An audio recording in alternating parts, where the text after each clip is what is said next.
Say goodbye to the good life, second wife. Emily's words still echoed in my head 6 months later as I dug through a restaurant's dumpster behind downtown Denver. I found 2 paintbrushes someone had thrown away, still with dried acrylic on the tips.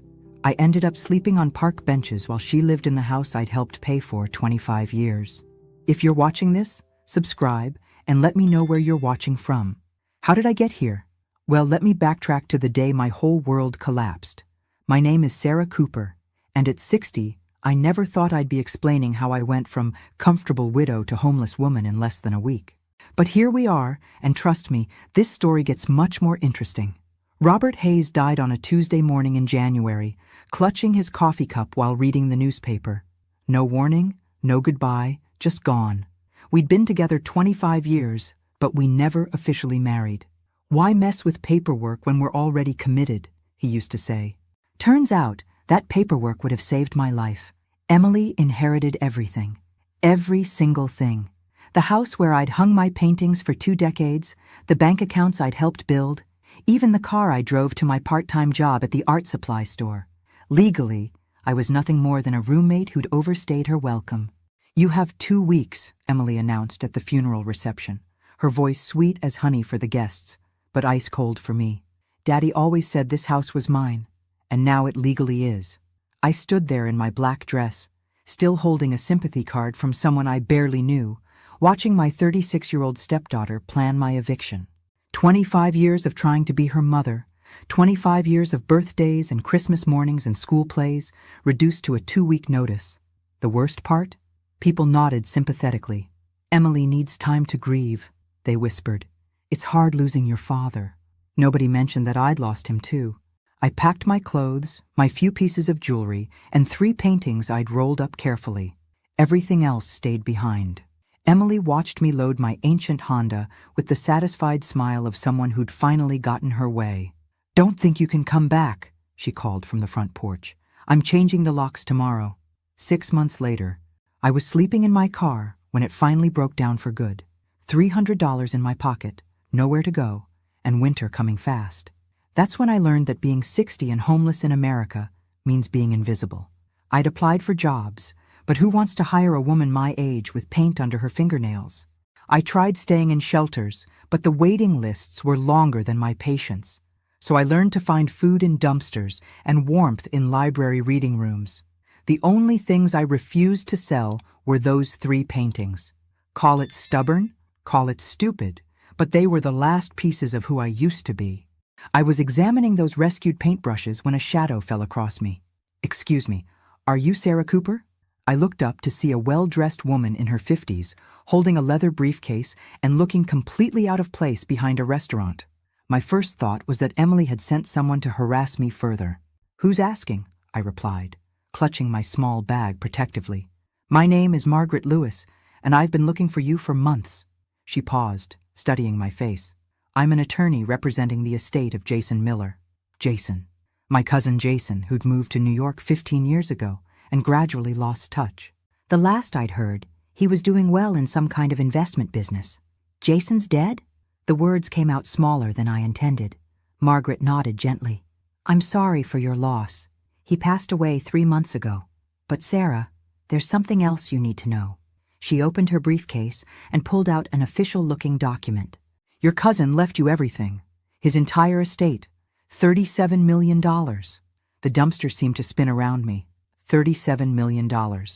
I couldn't even process that number. But there's one condition, Margaret continued, and something in her tone made my stomach clench. You have to prove you can still paint, Margaret said, watching my expression carefully. Jason's will requires you to organize an art exhibition using your own work and sell at least 1 piece within 6 months of receiving this inheritance. I stared at her, paint-stained and exhausted, wondering if this was some kind of cruel joke. You're telling me my cousin left me $37 million, but only if I can sell a painting? That's exactly what I'm telling you. Margaret pulled out a sealed envelope. He left this letter for you too. My hands shook as I opened it. Jason's familiar handwriting filled the page. Sarah, if you're reading this, I'm gone, and you probably think I'm crazy. But I remember that summer when we were kids, when you painted that portrait of our grandmother that was so beautiful, It made her cry. "You told me then that painting was like breathing for you, necessary and natural. I never forgot that. I also never forgot how you saved my life that day at Crystal Lake. Literally and figuratively. You kept my secrets when keeping them could have cost you everything with your family. Now I'm keeping a promise I made to that brave little girl who pulled me out of the water and taught me that some people are worth believing in. I discovered what Emily did to you after Robert's death. I spent my final weeks making sure you'd have everything needed to rebuild your life and prove your worth to the world.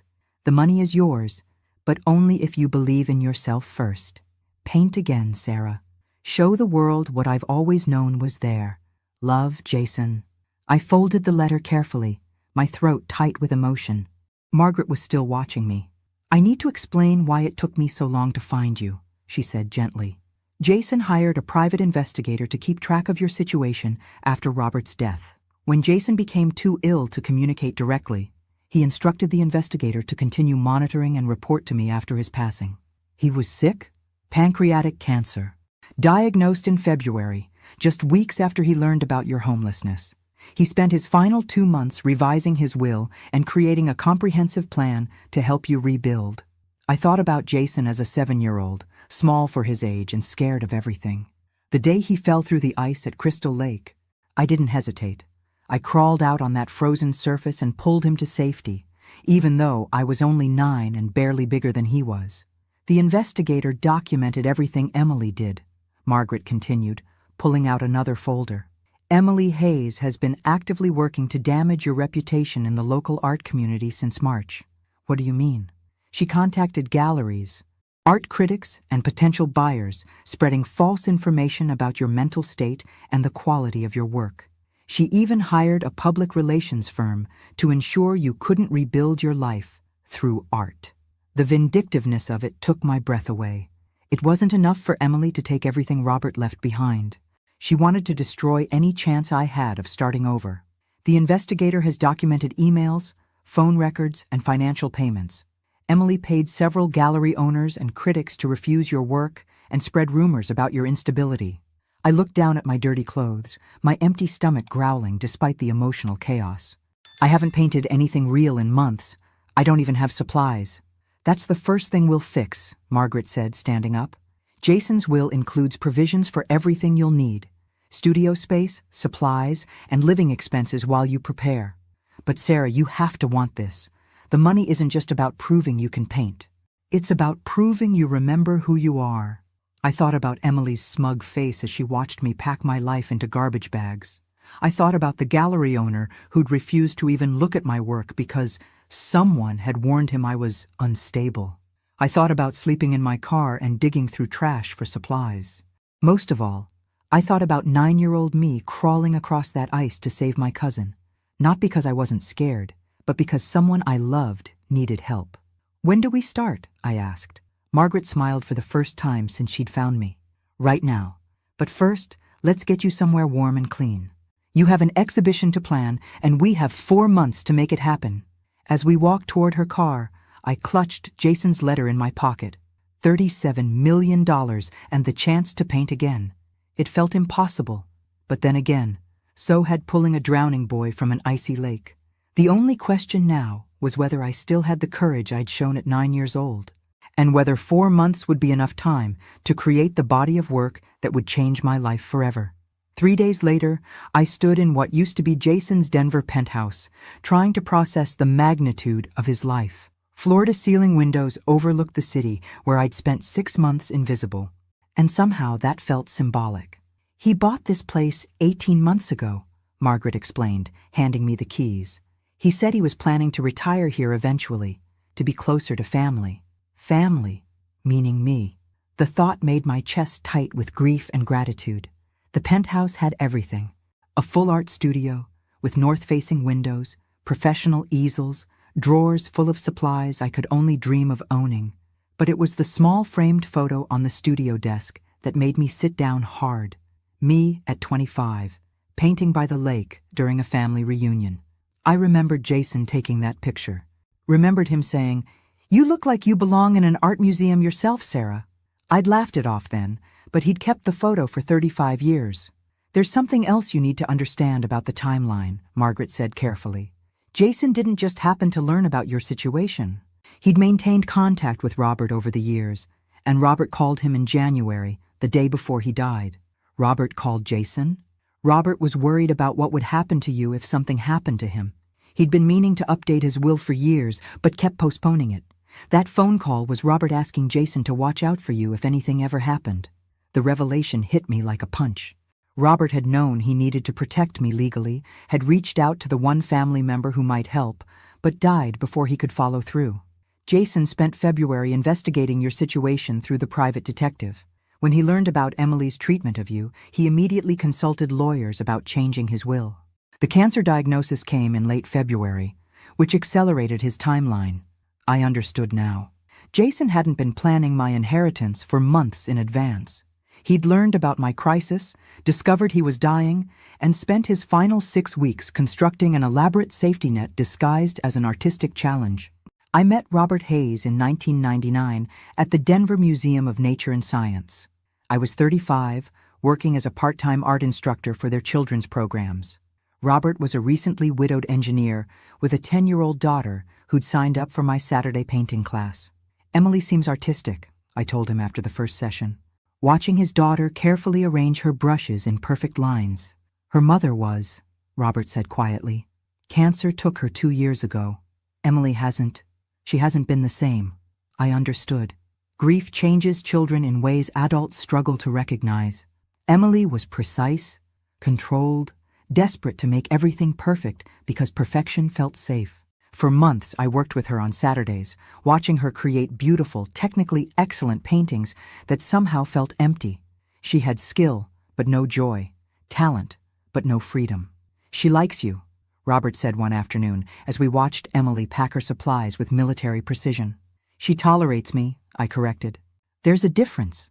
But Robert was lonely, and I was tired of going home to an empty apartment. When he asked me to dinner, I said yes. When he asked me to move in with him and Emily after 6 months, I said yes to that too. I thought love would be enough. I thought patience and consistency would eventually win Emily over. I thought that by giving up my own small apartment, my independence, my art teaching job to focus on being a homemaker, I was making a noble sacrifice for family. Emily needs stability, Robert would say whenever I suggested family counseling or mentioned Emily's increasing coldness toward me. She's been through enough changes. So I adapted. I learned to cook Robert's favorite meals and iron Emily's school clothes and attend parent-teacher conferences where Emily introduced me as my dad's friend Sarah. I packed away my easels to make room for Emily's growing collection of trophies and awards. I painted in the garage on weekends, small canvases hidden behind storage boxes because Emily complained that the smell of paint gave her headaches. "Why do you bother with that hobby stuff?" Robert asked once, finding me working on a landscape. "You're not going to make money at it, and we have plenty to keep us busy." Hobby stuff. That's what my life's passion had become in his mind. But I stayed. For 25 years, I stayed. I attended Emily's high school graduation, her college acceptance celebration, her first job promotion party. I sent birthday cards she never acknowledged, and Christmas gifts she exchanged without telling me. "She'll come around," Robert always insisted. "She just needs time." Emily never came around. If anything, she grew more subtle in her rejection, more sophisticated in her cruelty. She'd make jokes about Daddy's charity case at family gatherings, always with a sweet smile that made it sound affectionate to outsiders. When she got married at 32, I wasn't invited to help with wedding planning. When she bought her first house, Robert offered to help with the down payment without consulting me. When she had miscarriages, I sent flowers that went unacknowledged. "You're trying too hard," Robert would say. "Just give her space." But space became distance, and distance became a cold war that lasted my entire adult life. I was the woman who'd taken her mother's place in her father's bed, and nothing I did would ever change that fundamental resentment. The cruelest part? I genuinely loved Emily, even as she grew into a woman who could look right through me at family dinners. I loved the damaged little girl who'd lost her mother and never learned to trust again. Robert called Jason because he was finally ready to confront Emily's behavior, Margaret said gently. But he ran out of time. Standing in Jason's studio, surrounded by supplies worth more than I'd made in years, I finally understood what my cousin had been trying to tell me. The money wasn't just about painting. It was about remembering that I'd had value before Robert, before Emily, before I'd spent decades trying to earn love from people determined not to give it. The question was whether I could find that person again, or if she'd been buried too deep under years of careful compromise. I picked up a brush, feeling its weight in my palm. Tomorrow, I'd start painting again. Tonight, I'd mourn the life I'd lost and the time I'd wasted trying to be someone I was never meant to be. The first painting came back to me like muscle memory, too, even after months of not touching a brush. I started at dawn, working on a canvas that captured the view from my new studio windows. But instead of painting the city as it was, I painted it as I'd seen it from the ground up, from the perspective of someone society had forgotten. It was angry art, raw and honest in a way my garage paintings had never been. This wasn't hobby stuff. This was 35 years of swallowed words and suppressed dreams poured onto canvas. My phone rang while I was mixing colors for the sky. Emily's name on the screen made my stomach clench, but I answered anyway. Well, her voice dripped false sweetness. I hear you've come into some money. Hello, Emily. Don't hello Emily me. I know about the inheritance. I know about your little art project. Did you think I wouldn't find out? I kept painting, adding gray clouds that matched my mood. I didn't think about you at all. Actually? The silence on the other end told me I'd hit my mark. Emily wasn't used to being dismissed so casually. This is pathetic, you know, she continued, recovering her composure. A 60-year-old woman playing artist with her dead cousin's money. How desperate can you get? Desperate enough to succeed, I replied, adding more titanium white to lighten the clouds. Sometimes storms pass faster than you expect. You'll never pull this off. I've made sure of that. Emily's mask was slipping. No gallery in this city will touch your work. No critic will review you positively. I've spent months making sure everyone knows exactly what kind of person you are. I set down my brush and really listened to what she was saying. This wasn't just spite. This was strategic destruction, planned and executed while I was sleeping in my car. What kind of person am I, Emily?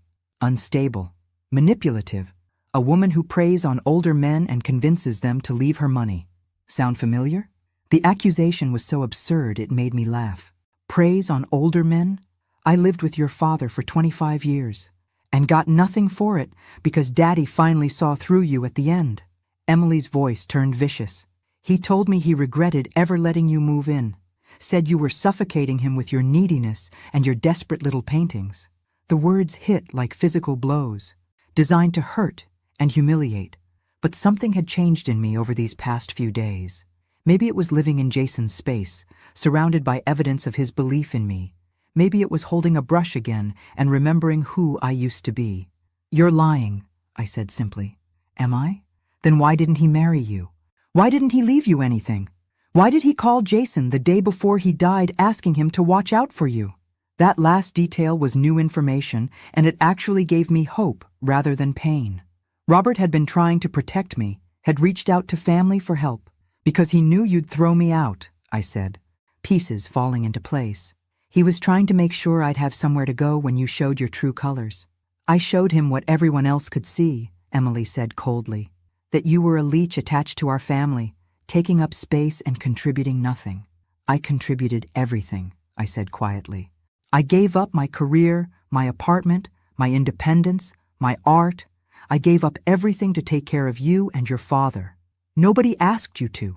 You're right, I said, feeling a strange calm settle over me. Nobody asked me to sacrifice my life for people who would never appreciate it. That was my choice. And it was a mistake. Emily went quiet, perhaps recognizing that her psychological warfare wasn't working as planned. You still can't prove you're an artist, she said finally. You still can't sell a single painting. And when you fail, everyone will know that cousin of yours wasted his money on a delusional old woman. After she hung up, I stood in the studio looking at my half-finished painting.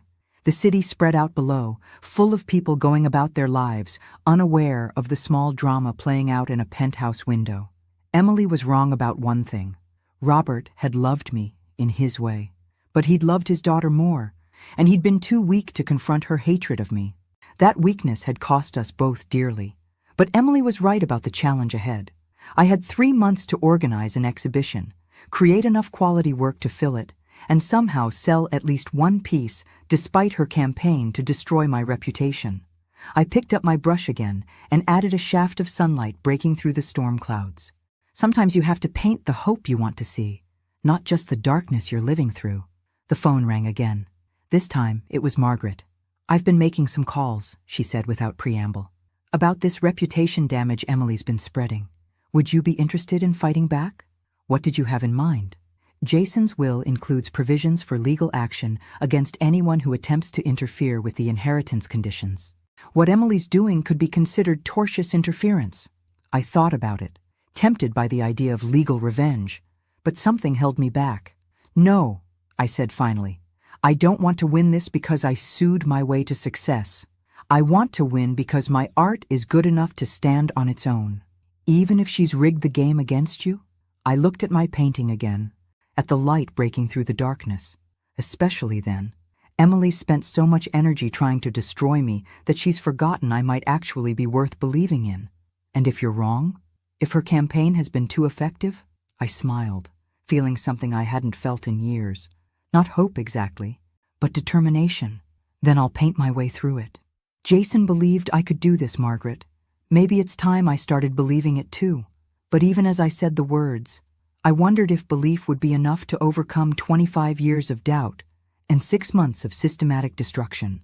I guess I was about to find out whether talent, determination, and 3 months of focused work could overcome a lifetime of being told I wasn't enough.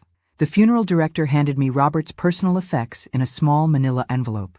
Wedding ring, wallet, car keys, and a folded piece of paper I'd never seen before. While Emily made arrangements with someone from the crematorium, I unfolded it in the hallway. "Sarah, need to talk. Important. We'll call Jason today about protecting you if something happens to me. Should have done this years ago. R." He'd written it the morning he died, probably while I was showering. The last words Robert ever intended to say to me, and I'd never gotten to hear them. "What's that?" Emily appeared beside me, her eyes fixed on the paper. "Nothing important," I said, folding it quickly. But Emily had inherited her father's sharp eyes. "Let me see it." "Emily, it's private." She snatched it from my hands before I could react, reading quickly. Her face went through several expressions. Confusion, understanding, then something that looked almost like fear. "He was probably going to ask you to move out," she said, but her voice lacked conviction. "Was he?" I asked quietly. "Because that sounds like a conversation about protecting me, not removing me." Emily crumpled the note and shoved it in her purse. "Doesn't matter now. He's gone, and he never made that call." But he had made the call. Margaret had confirmed that Robert contacted Jason the day before he died, asking him to watch out for me. Emily didn't know that yet, but the truth would eventually come to light. The funeral was a blur of casseroles and sympathy cards, and people who barely knew me treating me like a distant relative. Emily played the grieving daughter perfectly, accepting condolences with quiet dignity, while I stood slightly apart, unsure of my role. "I'm so sorry for your loss," people would say to Emily. Then they'd notice me and add awkwardly, "Both of your losses." After everyone left, Emily and I sat in Robert's living room, her living room now, and pretended to sort through sympathy cards. "We need to discuss practical matters," Emily said with the tone of someone who'd been planning this conversation for years. "Such as? Such as your living situation. This house is mine now, Sarah, legally and completely." I'd known this was coming, but hearing it stated so bluntly still stung. "I understand the law, Emily, but I was hoping we could work something out. This has been my home for 25 years, and now it's my home. I'm sorry if that hurts your feelings, but I have my own plans for this place." "What plans?" Emily stood up and walked to the window, her back to me. "I'm selling it. The market's good right now, and I can get top dollar." "Selling?" The word came out strangled. "Emily, this house has so many memories. Your childhood room, the kitchen where your father and I shared so many meals, the garden we planted together. Those aren't my memories," Emily said without turning around. "They're yours. And frankly, I'd prefer not to live surrounded by reminders of a relationship I never approved of. The casual cruelty of it left me speechless. She wasn't just taking the house, she was erasing 25 years of shared history. How long do I have? 2 weeks should be plenty of time to find somewhere else. 2 weeks.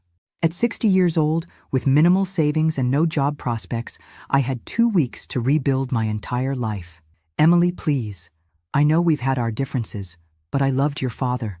I love you, even if you don't believe that. Can't we find some way to work together? Emily turned around then, and the expression on her face was colder than I'd ever seen it. Love? You call what you did love? You moved into our house, took over our kitchen, rearranged our furniture, and slowly pushed me out of my own father's life. I never tried to push you out. Didn't you? Every birthday dinner where you sat in my mother's chair. Every Christmas morning where you opened presents like you belonged there. Every time Daddy chose to spend time with you instead of me. The years of resentment poured out of her like poison from a wound. I realized that in Emily's mind, I hadn't just been the woman who replaced her mother. I'd been the enemy who stole her father's love. Emily, there was room for both of us in Robert's heart. No, there wasn't. And you made sure of that, didn't you? With your cooking and your cleaning and your pathetic attempts to mother me. Well, congratulations, Sarah. You got 25 years of playing house. But the game's over now. I tried one more time. What if I paid rent? I could get a job. Contribute to the household expenses. Emily laughed. But there was no humor in it. With what skills? You haven't worked in 25 years. You have no marketable abilities, no recent experience, no references. Face it, Sarah, you're unemployable. She was right, and we both knew it. I'd sacrificed my career to be Robert's partner and Emily's would-be stepmother. Now those sacrifices had left me with nothing. Your little hobby paintings won't pay the bills either, Emily continued. Nobody wants amateur art from a desperate old woman. That night, I called Jason in New York for the first time in over a year, but the number was disconnected. I tried reaching him through old email addresses, but got no response. I didn't know he was already in the hospital, fighting pancreatic cancer and planning his will revision that would change my life. 2 weeks later, I watched from my car as strangers toured the house I'd called home. Emily had hired a real estate agent who marketed it as a charming family home ready for new memories, as if our memories had never mattered at all. The day I became officially homeless, I drove to every bank in town trying to access Robert's accounts, only to learn that my name wasn't on anything. 25 years of shared life, and legally, I'd never existed. That's when Emily's true strategy became clear. She hadn't just inherited Robert's assets, she'd inherited the power to erase me completely. No legal standing, no financial resources, no family support, and soon, no reputation in the only community where I might have rebuilt through art. I spent my first night in my car, parked outside the Denver Art Museum, staring at a building where I'd once felt at home, wondering how I'd become so invisible that my own stepdaughter could destroy my life without consequence. But I held on to those 3 paintings, rolled up in the back seat, because they were proof that I'd once been someone worth remembering, even if I was the only one who remembered. 4 months into my life on the streets, I discovered exactly how thorough Emily's destruction campaign had been. I'd finally worked up the courage to approach the Morrison Gallery with a portfolio of my work, paintings I'd hidden in a storage unit I could barely afford. Sarah Cooper? The gallery director, a thin man in his 40s, looked at me with obvious distaste. I'm afraid that won't be possible. You haven't even looked at my work. I don't need to. I've been informed by several reliable sources that your pieces are derivative and technically poor. Additionally, there are concerns about your stability. My stability. I was wearing the same clothes I'd slept in, having washed them in a gas station sink that morning. But Emily's attack on my reputation went deeper than my appearance. What sources? The director glanced around nervously. I can't reveal specifics, but let's just say someone with your best interests at heart has made it clear that you're going through a difficult time. Perhaps when you've gotten proper help? I left without another word, understanding finally that Emily hadn't just taken my home and my security. She'd systematically destroyed any possibility of me rebuilding through the one thing I'd always been good at. That night, sleeping in my car behind a 24-hour diner, I made a list of every gallery and art store in Denver. Over the next 2 weeks, I visited them all. The responses were always the same. polite deflection, uncomfortable glances, suggestions that I seek professional help before pursuing art seriously. Emily had been busy during the 3 months since Robert's funeral, using her connections and her inheritance money to wage a campaign of character assassination. But the worst revelation came when I overheard 2 art students at the coffee shop where I sometimes sat to escape the cold. "Did you hear about that woman who's been trying to show her work around town?" one said. "Apparently she's been making threatening calls to gallery owners, claiming her stepdaughter stole her inheritance or something. Yeah, my professor warned us about her, said she might approach students to validate her work, typical delusions of an aging wannabe artist. I wanted to stand up and scream that Emily was my stepdaughter, not stepmother, that I'd never threatened anyone, that my cousin really had left me millions of dollars. But who would believe a homeless woman in dirty clothes claiming to be a secret millionaire? Emily had crafted the perfect trap. She'd made me look exactly like what people expected to see.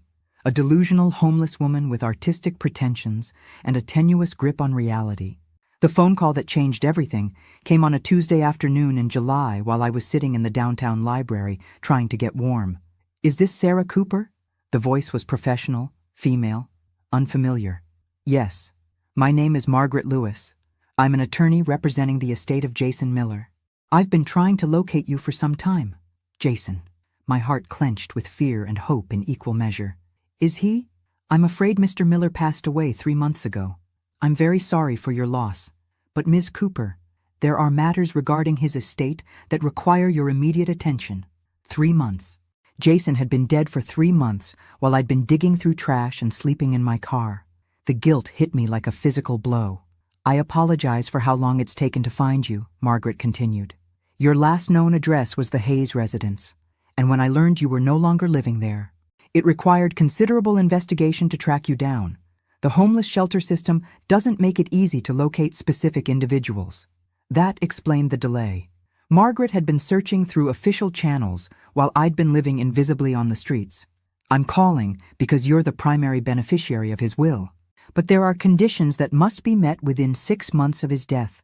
We have 3 months remaining. I'm not exactly in a position to meet in an office right now." Margaret was quiet for a moment. "Ms. Cooper, can you tell me where you are? I'll come to you." An hour later, I watched a sleek black sedan pull up outside the library. Margaret Lewis emerged wearing an expensive coat and carrying a leather briefcase, looking completely out of place among the homeless people and college students. She found me at a corner table, surrounded by the belongings I carried everywhere. My 3 rolled paintings, a change of clothes, and a small bag of art supplies I'd scavenged. "Ms. Cooper?" She sat down across from me, and I waited for the look of disgust or pity I'd grown accustomed to seeing. Instead, she studied my face with professional assessment. "You look exactly like your cousin described you," she said finally. "He said you had artist's eyes, the kind that see things other people miss." Jason talked about me frequently, especially in his final weeks. "Ms. Cooper, I need to explain something important about his will and why it took so long to locate you." Margaret opened her briefcase and pulled out a thick folder. "Your cousin learned about your situation in February after your father's friend called him. Jason spent his remaining time. He was battling pancreatic cancer, creating a comprehensive plan to help you. He was sick, very sick. But he was determined to ensure you had everything needed to rebuild your life. The inheritance conditions aren't arbitrary, Sarah. They're designed to give you exactly what you need to reclaim your life and prove Emily wrong." Margaret pulled out a sealed envelope with my name written in Jason's familiar handwriting. "He wanted you to read this first." With shaking hands, I opened the letter. Jason's words blurred as tears filled my eyes. "Sarah, if you're reading this, it means Margaret found you and I'm gone. I know you're probably angry that I didn't reach out directly, but I was hospitalized for most of my final months and couldn't risk Emily discovering my plans before everything was legally secured. I hired investigators to document your situation and Emily's sabotage campaign. I know about the homelessness, about the systematic destruction of your reputation, about Emily's cruelty. I'm furious that I couldn't help sooner, but now I can give you everything you need to fight back. This inheritance isn't charity, Sarah. It's recognition of your worth and your talent. Show them who you really are." I looked up at Margaret through my tears. $37 million? Plus property holdings and a fully equipped art studio in his Denver penthouse. But you have to organize an exhibition and sell at least one piece within the next 3 months. 3 months to create enough quality artwork for an exhibition. 3 months to overcome 6 months of systematic reputation destruction. 3 months to prove that the homeless woman everyone dismissed was actually worth believing in. I looked down at my 3 rolled paintings, the only things I'd saved from my old life. They weren't great work.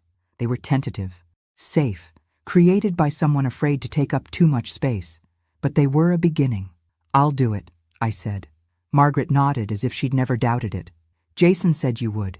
He also said to tell you that saving his life at Crystal Lake wasn't the only debt he owed you. Apparently, you taught him that sometimes the bravest thing you can do is believe in someone when they've forgotten how to believe in themselves." As we walked out of the library together, I felt something I hadn't experienced in months. Possibility. Emily thought she'd destroyed me completely, but she'd forgotten that I was the same person who'd crawled across thin ice to save a drowning child. Some courage never really disappears. It just goes underground, waiting for the right moment to surface again. The question was whether I could find that courage again and create something extraordinary in just 3 months. The first week in Jason's penthouse was like learning to breathe again after holding my breath for 6 months. I woke up each morning in an actual bed, showered in a bathroom with endless hot water, and stood before easels that cost more than my car had been worth. But when I picked up that first brush, my hand shook. "It's just canvas," I told myself, staring at the blank white surface. "You've done this 1,000 times." Except I hadn't. Not really. For 25 years, I'd painted safe little landscapes and still lifes, pieces designed not to offend or challenge anyone. Robert's taste ran toward hotel art, pretty, inoffensive, forgettable. Emily had made it clear that anything too bold or emotional was showing off. Now I had unlimited supplies and no one to please but myself. The freedom was terrifying. I started with color, not because I had a plan, but because color had always been my language before I learned to speak Robert's and Emily's version of art. Deep purples that reminded me of bruises, angry reds that tasted like betrayal, blues so dark they felt like drowning. The painting that emerged wasn't pretty. It was raw, honest, painful, a woman falling through darkness, reaching for light that might or might not be there. When I stepped back after 6 hours of work, I realized I'd painted my own face. "Now that's interesting," said a voice behind me. I spun around to find Margaret standing in the studio doorway, studying my work with professional interest. "I'm sorry for startling you," she said. "I called, but you didn't answer. I wanted to check on your progress and share some updates from Jason's investigator." I looked at the painting again, suddenly self-conscious. "It's not very commercial." "Commercial?" Margaret raised an eyebrow. "Sarah, this isn't about creating commercial art. This is about proving you're an artist, and what I'm looking at here is absolutely art." She walked closer to the canvas, studying the brushwork. "There's pain here, but also strength. This woman is falling, but she's not giving up. She's fighting." "You mentioned updates from the investigator?" Margaret pulled out a tablet. Jason's detective continued monitoring Emily's activities after his death, as instructed. "We now have comprehensive documentation of her campaign against your reputation." She showed me screenshots of social media posts, email chains, and recorded phone conversations. Emily contacting gallery owners with concerns about my mental health. Emily spreading rumors at art community events about my instability. Emily using her social connections to systematically poison opinions about me before I could even approach potential venues. "This is more sophisticated than I thought," I said, scrolling through the evidence. Emily's been methodical. She leveraged her social network, her father's reputation, and her inheritance money to create a coordinated whisper campaign. No direct bribes, just influence and manipulation. Over the next month, I painted like someone possessed. Each canvas became a chapter in my story of survival. I painted my hands digging through garbage, elevated to something almost sacred by the quality of light and the dignity I gave the gesture. I painted Emily's face, but transformed it into a study of how beauty can mask cruelty. I painted Jason as a child, pulling him from that icy lake, but made it symbolic, one person saving another from drowning in more than just water. These are extraordinary, Margaret said during her weekly visit. But Sarah, you'll need at least 12 pieces for a proper exhibition, and we need to solve the gallery problem. Every gallery in Denver has been told I'm unstable. Emily's been very thorough. Margaret smiled, and there was something almost predatory in her expression. That's where Jason's planning gets interesting. He didn't just leave you money for supplies. He researched alternative exhibition strategies. She pulled out another folder. The Rossetti Arts Collective. Isabella Rossetti has been running independent galleries for 30 years. She's known for giving chances to overlooked artists. And she hasn't been influenced by Emily's campaign because she operates outside the traditional Denver art establishment. I felt a flutter of hope. You think she'd be interested? I think she'd be very interested in an artist with a compelling story and undeniable talent. Jason left specific instructions about approaching her when you had enough work to show. The irony was perfect. While Emily had been poisoning the established art world against me, Jason had been researching the independent scene where reputation mattered less than talent. When should we contact her? Give yourself 2 more months to complete the series. You need at least 12 strong pieces to make a real impact. I nodded, feeling the timeline pressure, but also the excitement of having a concrete plan. Emily had tried to destroy my reputation in the traditional art world, but there were other paths to success. That evening, I started my 6th painting, a self-portrait of a woman rebuilding herself one brushstroke at a time. In the background, shadows of her former life faded away while new light emerged from the work itself. 3 months to prove that talent could triumph over sabotage. 3 months to honor Jason's belief in me. 3 months to transform a lifetime of suppressed creativity into something the world couldn't ignore. I picked up my brush and lost myself in the work, finally understanding that this wasn't just about meeting Jason's conditions. This was about becoming the artist I'd always been meant to be. 2 months into my artistic resurrection, I had 8 paintings completed and was working on my 9th when my phone rang. Emily's name on the screen made my stomach clench, but I was feeling strong enough to answer. I know about the inheritance, she said without preamble. Hello to you too, Emily. Don't play games with me. $37 million? Really, Sarah? Did you seduce your cousin too? Or just convince him you were a starving artist worthy of charity? I kept painting, adding blue highlights to a canvas that showed hands emerging from darkness, reaching toward light. Jason left me money because he believed in my talent, something you wouldn't understand. Talent? Emily's laugh was sharp and bitter. I've seen your little garage paintings, remember? Hobby-level landscapes that wouldn't sell at a flea market. You're right, I said calmly. Those paintings were terrible, but that's because I was trying to paint what I thought people wanted to see instead of what I needed to say. The admission seemed to throw Emily off balance. She'd expected me to defend my old work, not acknowledge its weaknesses. Well, it doesn't matter now, she recovered. I've already spoken to several lawyers about contesting the will. There are lots of ways to challenge inheritances when the circumstances are suspicious. You can try, I said, switching to a smaller brush for detail work. But Jason was very much in his right mind when he made his will. Margaret has all the medical records proving his competency. We'll see about that. In the meantime, I've made sure your little art exhibition will be a disaster. Do you really think people will suddenly forget everything they've heard about you just because you have money now? That was when I understood Emily's real fear. It wasn't the money itself. She had plenty from selling Robert's house and his life insurance. It was the possibility that I might actually succeed, might prove that I was worth more than she'd spent years claiming. Emily, I need to ask you something, I said, setting down my brush. Why do you hate me so much? What did I ever do to you besides love your father and try to be your family? The silence stretched so long I thought she'd hung up. You want to know? Emily's voice when she spoke again was quiet, almost vulnerable. You want to know what you did? Yes. You replaced my mother like she never existed. You moved into her house, slept in her bed, used her dishes, and acted like you belonged there. You erased her. The pain in her voice was real, and for a moment, I felt the old, familiar guilt. Emily, I never tried to replace your mother. I knew I couldn't. I just tried to love you both the best I could. By taking over everything. By making Daddy forget about her. Your father never forgot your mother. He talked about her constantly, especially in the early years. Not after you convinced him to put away her pictures. I stopped painting. What pictures? Her wedding photo that used to be on his dresser, the family portrait from my 5th birthday, the picture of her holding me as a baby. They all disappeared after you moved in. My chest tightened with understanding. Emily, I never asked your father to put away your mother's pictures. That was his decision. I told him it was important to keep her memory alive for you. You're lying. I'm not. Emily, those pictures didn't disappear.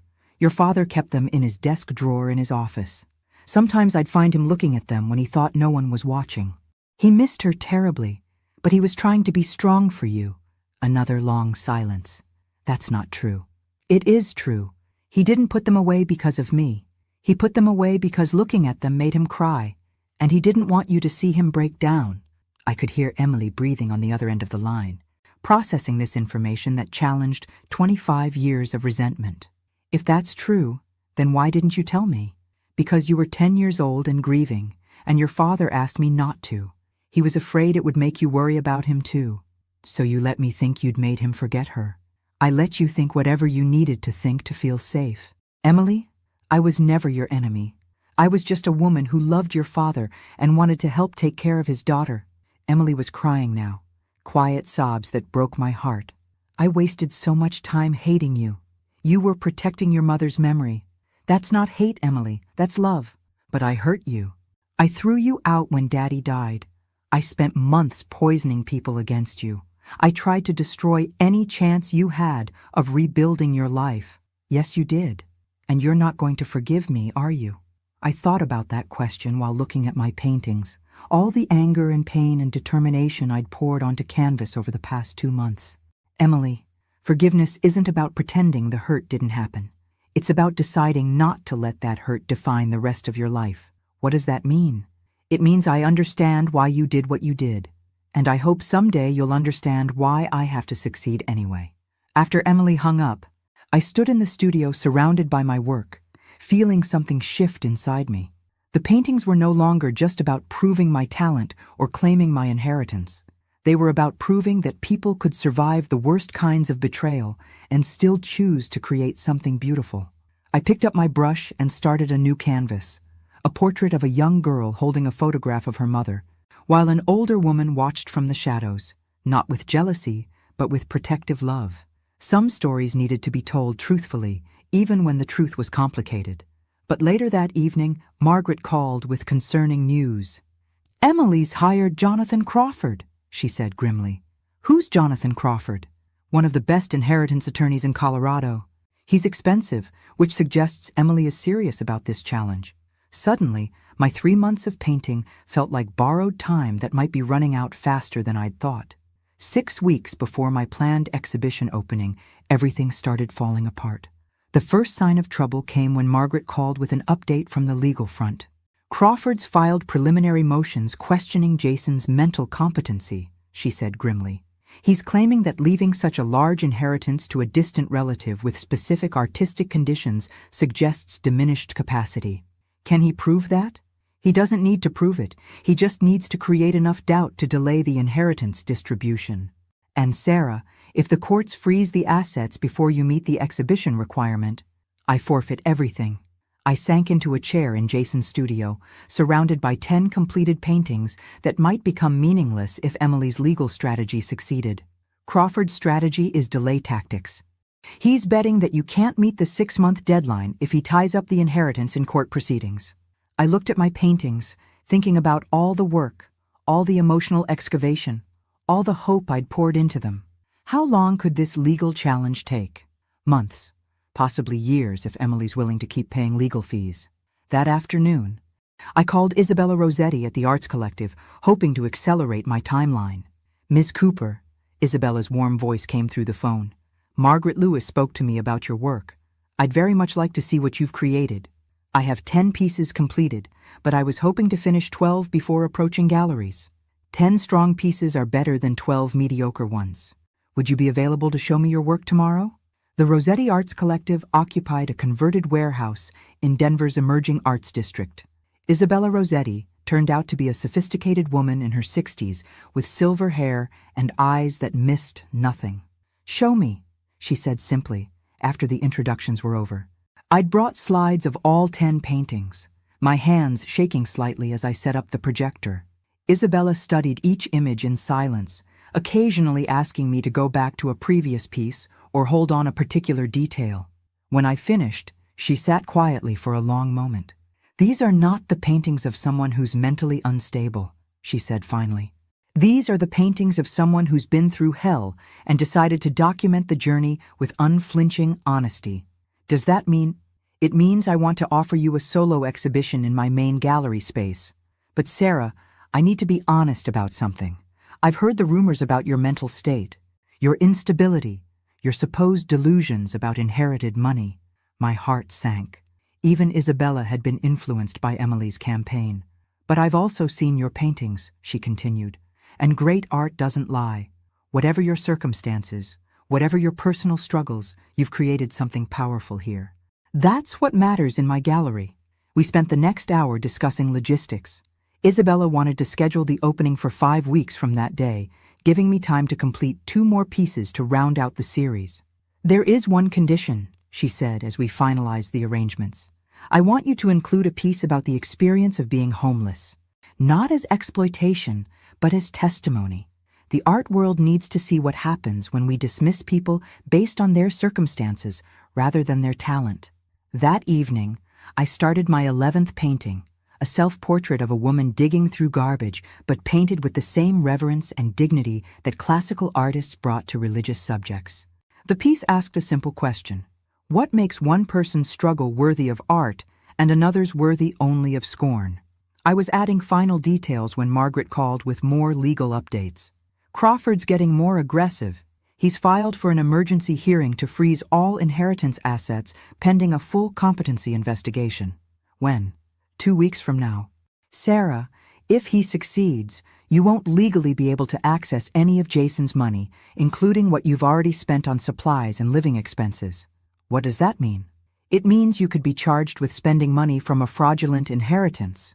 You'd be in legal jeopardy just for living in Jason's penthouse." I looked around the studio that had become my salvation, at the supplies that had made my artistic resurrection possible. Emily wasn't just trying to take away my future. She was trying to criminalize my present. "There's something else," Margaret continued. "Crawford's investigator has been asking questions around town about your relationship with Jason. They're trying to build a case that you somehow manipulated him into changing his will. But Jason and I barely spoke for years before he died. That's what makes their case weak. But they're suggesting that your desperate circumstances somehow influenced his decision-making, that he felt guilty about your situation and made an irrational financial decision." I thought about Jason's letter, about his promise to watch out for me, about his knowledge of Emily's sabotage campaign. His care for me hadn't been manipulation. It had been love. But would a judge see it that way? How strong is their case? Not very strong on facts, but Crawford's good at creating doubt.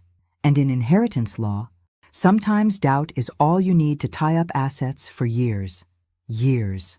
I had 5 weeks until my exhibition opening, and if Emily succeeded in freezing the inheritance, I might not legally be able to claim success even if I sold every painting. "Margaret, what happens if they freeze the assets before the exhibition?" "Then you forfeit everything, and the money goes to charity as specified in Jason's will." I hung up and stared at my paintings, thinking about Emily's strategy. She couldn't win outright, but she could delay long enough to make me lose. She was betting that I'd run out of time before I could overcome her legal obstacles. But Emily had forgotten something important about me. I was the same person who'd crawled across thin ice to save a drowning child, not because I wasn't afraid, but because someone I loved was in trouble. Jason was counting on me, and I'd never let him down before. The question was whether 5 weeks would be enough time to prove that talent could triumph over vengeance, and that some promises are worth keeping no matter what they cost. I picked up my brush and started my 12th painting, a portrait of 2 cousins, one pulling the other from dark water into light, their hands connected across time and death by unbreakable love. The night before my exhibition opening, I stood in Isabella's gallery, surrounded by 12 paintings that told the story of my fall and resurrection. Tomorrow, After months of legal battles and Emily's sabotage, the art world would finally see what I'd been trying to create for 60 years. That's when my phone rang with the call I'd been dreading. "Sarah, it's Margaret. We have news from the courthouse." "How bad?" "Actually, it's good news. Crawford's emergency motion was denied. The judge ruled that Jason's mental competency was well documented by his medical team, and that the inheritance conditions show rational planning, not diminished capacity." I sank into a chair, relief flooding through me. Emily lost? Her legal challenge failed completely. The judge was particularly unimpressed with Crawford's argument that giving money to family members is proof of mental illness. Jason's medical records show he was competent right up until his death. So the inheritance is secure? Completely secure. "But Sarah, there's something else you should know. Emily was in the courtroom today." My stomach clenched. What did she do? Nothing dramatic. She just sat in the back and listened to Crawford's arguments get systematically dismantled. When the judge denied the motion, she got up and left without speaking to anyone. I looked at my paintings. Thinking about Emily, hearing legal experts confirm that Jason had been rational and competent when he chose to help me. Had it finally occurred to her that maybe, just maybe, I was worth believing in? "The exhibition can proceed as planned," Margaret continued. "You've met all of Jason's conditions. Tomorrow is just confirmation." At exactly 6 o'clock the next evening, Isabella unlocked the gallery doors. The first person through was Margaret, wearing a proud smile and carrying white roses. Behind her came people I didn't recognize, sophisticated art world types who moved through the gallery with practiced assessment. I watched nervously as they examined my work, trying to read their expressions. The painting of myself digging through garbage drew particular attention, as did the portrait of hands reaching through darkness toward light. "Excuse me, are you the artist?" I turned to find a well-dressed woman in her 40s studying me with curious eyes. "Yes, I'm Sarah Cooper. I'm Dr. Amanda Foster from the University of Colorado Art Department. I wanted to tell you that your work is extraordinary. The emotional depth, the technical skill, the raw honesty. It's exactly what contemporary art should be." "Thank you. I'm particularly interested in this piece," she said, gesturing toward my self-portrait as a homeless woman. "The way you've elevated a moment of degradation into something almost sacred, it reminds me of Caravaggio's religious paintings." Other people began gathering around us, drawn by Dr. Foster's enthusiastic commentary. I found myself explaining my techniques, my inspiration, my journey from homelessness to this moment of recognition. As the evening progressed, I noticed red dots appearing next to several paintings. Sales, actual sales, to people who wanted to own pieces of my story because they recognized its value. By 8 o'clock, 6 paintings had sold for a total of $58,000. I'd not only met Jason's condition of selling one piece, I'd exceeded it beyond my wildest dreams. That's when I saw her in the crowd. Emily, standing quietly in the corner, studying the painting I'd made of her father's hands holding a paintbrush, my memorial to Robert's support of my art, however imperfect it had been. I walked over to join her. "It's beautiful," she said softly. "The painting of Daddy's hands. I remember him trying to paint with you sometimes in the garage." "He wasn't very good at it," I said with a small smile. "But he tried." "He loved you," Emily said. "I fought against that love for 25 years. But it was real." We stood together in comfortable silence, watching people admire the paintings that had grown from so much pain. "Sarah, there's something I need to tell you," Emily said finally. "Something I should have told you years ago." "What?" "I found Daddy's papers when I was cleaning out his office. Records of payments he made to private investigators. For 10 years, from 2010 to 2020, he hired people to keep track of Jason in New York." I stared at her. "Why would he do that?" "Because you missed Jason. Because you used to wonder aloud what had happened to him. Whether he was safe, whether he was happy. Daddy hired investigators to make sure Jason was okay, because he knew you worried." The revelation hit me like a physical blow. Robert had spent thousands of dollars over 10 years keeping tabs on my cousin because he'd seen how much I cared about Jason's well-being. The investigator's final report from 2020 included a note that Jason had hired his own detective to keep tabs on you. You'd both been watching out for each other through intermediaries for years without knowing it. The The beautiful symmetry of it made my eyes fill with tears. Jason and I, loving each other across distance and silence, both too proud to reach out directly, but too caring to let go completely. "There's more," Emily continued. "The investigators' reports show that Jason contacted his estate lawyer the day after Daddy called him in January. He'd been planning the inheritance conditions for months, Sarah, but only after he learned about your situation. He knew I'd need help. He knew you'd need more than money. He knew you'd need a reason to believe in yourself again." Emily wiped her eyes with the back of her hand.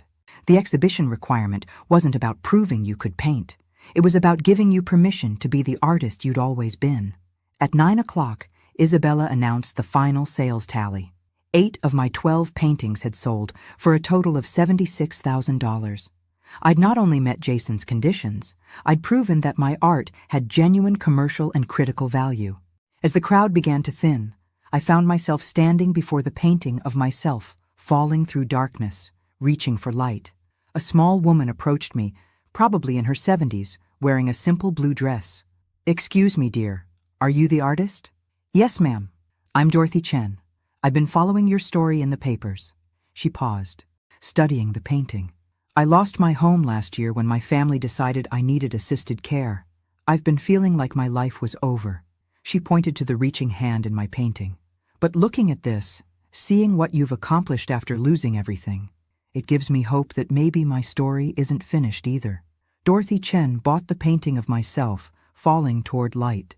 And as I watched her sign the purchase agreement, I realized I'd finally understood Jason's true gift to me. The inheritance was just confirmation of what Jason had always known. Some people are worth believing in, especially when they've forgotten how to believe in themselves. 6 months after my exhibition opening, I stood in the conference room of what would soon become the Jason Miller Foundation for Displaced Artists. The space buzzed with contractors installing new lighting and art supplies arriving by the box. The inheritance had been officially transferred, all legal challenges resolved. Emily had withdrawn her contest completely after seeing my exhibition's success, finally understanding that Jason's faith in me had been justified. But the real victory wasn't the money, or even the artistic recognition. It was the letter I'd received 3 days after the gallery opening, forwarded by Margaret from Emily's lawyer. "Sarah," it began, "I've spent the last week thinking about our conversation at your exhibition, about the painting of Daddy's hands, about everything I learned from the court case about Jason's careful planning to help you. I realize now that I've been fighting the wrong battle for 25 years. I wasn't protecting my mother's memory by hating you, I was dishonoring it. My mother would have wanted Daddy to be happy. She would have wanted me to be kind to the woman who loved him. I can't undo what I've done, but I can stop making it worse. I'm withdrawing all legal challenges to Jason's will. More than that, I want to help with whatever you're planning to do with the inheritance, if you'll let me." Emily had appeared at my penthouse door 2 days later, nervous and uncertain, carrying a manila envelope. "These are yours," she said, handing me the envelope. "Daddy's pictures of my mother, the ones from his desk drawer. You should have them." Inside were dozens of photographs. Robert's first wife laughing at their wedding, holding baby Emily, teaching her to ride a bike. Pictures of a woman who'd loved her family completely and would have wanted that love to continue even after she was gone. "She was beautiful," I said, studying a photo of Emily's mother painting with 5-year-old Emily. "You look just like her." "I want to be like her too," Emily said quietly. "She was kind. She would never have thrown someone out of their home or tried to destroy their reputation. I became someone she wouldn't recognize. That's when Emily made an offer that changed everything." "I want to help fund the foundation," she said. "I want to use Daddy's inheritance and the money from selling the house to help other people who've been displaced like you were. It's what both of our parents would have wanted." Now, 6 months later, Emily served as co-director of the Jason Miller Foundation. She'd proven to be as methodical in helping people as she'd once been in trying to destroy me. Her organizational skills and business connections had been invaluable in getting the foundation off the ground. "The first cohort of artists arrives next week," Emily said, reviewing applications at the conference table. 12 people who've lost housing due to family disputes, medical bills, or economic hardship. Each will get a fully equipped studio space and 6 months of support to rebuild their artistic practice. I looked through the applications. A 70-year-old sculptor whose children had forced him into assisted living against his will, a painter who'd lost her apartment after her husband's medical bills consumed their savings, a photographer whose family had disowned him for being gay. All of them remind me of someone, I said with a smile. They remind me of all of us, Emily replied. People who lost their support systems, but never lost their talent. The foundation's main studio space occupied the entire ground floor of a converted warehouse. 12 individual work areas, each equipped with professional supplies, surrounded a central common area where artists could collaborate and support each other. The most important thing, I told each new cohort, is that this isn't charity. This is recognition. You're here because you're artists who deserve space and support to create. The displacement that brought you here doesn't define your worth. Your art does. Margaret had helped structure the foundation to be sustainable. The inheritance income, combined with Emily's contributions and growing private donations, would allow us to help 48 artists per year indefinitely. But the true measure of success wasn't in numbers. It was in the art being created. Marcus, the 70-year-old sculptor, had spent his first month creating pieces about dignity in aging that challenged everything society believed about elderly worth. Sarah J., the painter dealing with medical debt, had channeled her anger at the healthcare system into canvases that made viewers feel the desperation of choosing between medication and rent. "You've given them more than studio space," Isabella Rossetti told me during a visit to the foundation. "You've given them permission to turn their pain into power." My own art had continued evolving. The paintings from my original exhibition now hung in galleries across Colorado, with a traveling show scheduled for next year. But the work I was most proud of was newer. Paintings that documented not just survival, but transformation. Art that showed what happened when people believed in each other's potential for resurrection. On the first anniversary of Jason's death, I stood in his old penthouse, now the foundation's administrative offices, holding his final letter. "Some people are worth believing in," I read aloud to the empty room, "especially when they've forgotten how to believe in themselves." Jason had saved my life twice. Once from that icy lake when we were children, and once from the deeper drowning of despair and purposelessness. Both times he'd done it not because I'd asked for help, but because he'd seen something in me worth preserving. Now the foundation was doing the same thing for others, seeing potential where society saw problems, recognizing talent where families saw burdens, offering hope where the world offered dismissal. That evening, I called Emily to confirm plans for the next day's foundation board meeting. "Any regrets?" I asked her. A question that had become our ritual check-in. "Only that it took me so long to realize that love isn't finite," she replied. "Daddy loving you never meant he loved me less, and helping you succeed doesn't diminish my worth." "What about you?" she asked. "Any regrets?" I looked around Jason's studio, now filled with paintings from current foundation artists, works in progress that represented dreams being rebuilt and talents being reclaimed. "Just one," I said. "I regret that Jason didn't live to see what his faith in me made possible." "I think he knew," Emily said softly. "I think that's why he structured everything the way he did. He knew you'd use the inheritance to help other people, just like you helped him when you were kids." Outside my window, Denver spread out in all directions, full of people going about their lives, unaware of the small revolution happening in a converted warehouse, where artists who'd been written off by society were proving their worth one brushstroke at a time. The inheritance conditions hadn't really been about proving I could paint. They'd been about proving that it's never too late to become who you were always meant to be. And sometimes, the person you were always meant to be is someone who helps other people remember who they are too. The Jason Miller Foundation's motto, painted on the wall of our main studio, came from Jason's final letter. "Some people are worth believing in, especially when they've forgotten how to believe in themselves."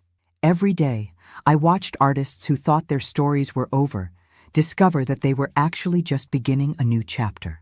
And every day I remembered that the best art comes not from avoiding pain, but from transforming it into something beautiful enough to light the way for others walking through their own darkness. Thanks for listening. Don't forget to subscribe and feel free to share your story in the comments. Your voice matters.